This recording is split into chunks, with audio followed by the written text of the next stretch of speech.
fine crystalline structure which would help charge up the land organically. This spade was based on Victor Schauberger's agricultural theories. It's a solid oak spade coated with copper. Now, Victor noticed that with the decline of the ancient agricultural methods, like the use of the wooden plow, that there came a concomitant decrease in the fertility of the soil. The soil would dry out and not sustain life.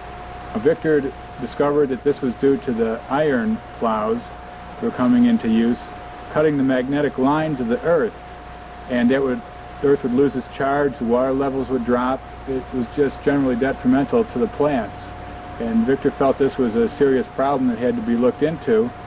And in his researches, he discovered that copper, when used on farming implements, greatly increased the fertility of the soil and allowed it to remain rich and moist and supportive of life.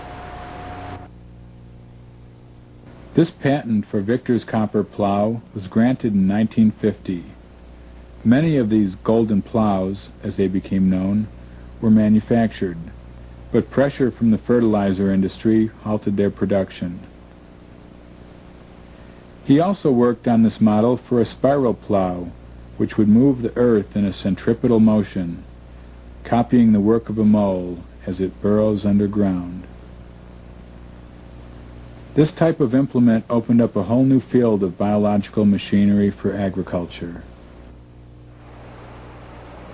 But despite his wonderful discoveries, and with increasing bitterness, Victor realized that all of his attempts to alert the establishment to the breakdown of the ecological order were falling on deaf ears. He had fought all his life for the water, the forests, and the earth itself, but had in return been attacked, persecuted, and impoverished. His health was also failing. It was then that two Americans appeared and offered unlimited funds if he would travel to America and impart his knowledge for the good of humanity. Or so they said. Victor and his son were flown to Texas and taken to the solitude of the desert, far from his beloved forests and streams. There was no communication with the outside world. The post was censored. The funds never materialized, and Project Implosion, as it was called, became a nightmare experience. Finally, after being tricked into signing everything over to these men, Victor was permitted to return to Austria. 5 days after he returned home, he died in despair, saying, "They took everything from me. Everything. I don't even own myself." But his message of survival is more urgent than ever before. The only way left is a return to nature.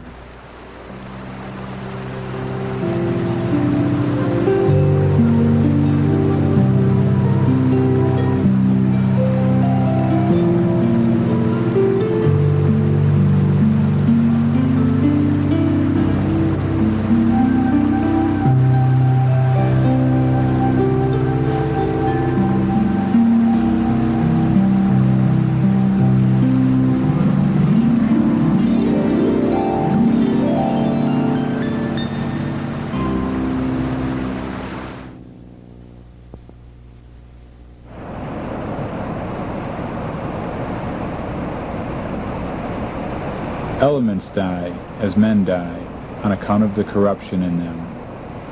As water at its death, as it were, consumes and devours its own fruit, so does the earth its own fruits.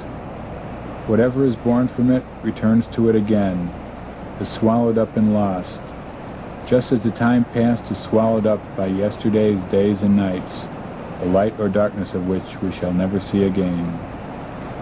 It is no weightier today than yesterday, not even by a single grain, and will, after 1,000 years, be of the same weight still.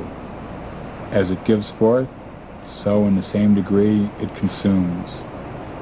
The death of the water, however, is in its own proper element, and that great terminus and center of water, the sea, wherein the rivers and whatever else flows into it die and are consumed as wood in the fire.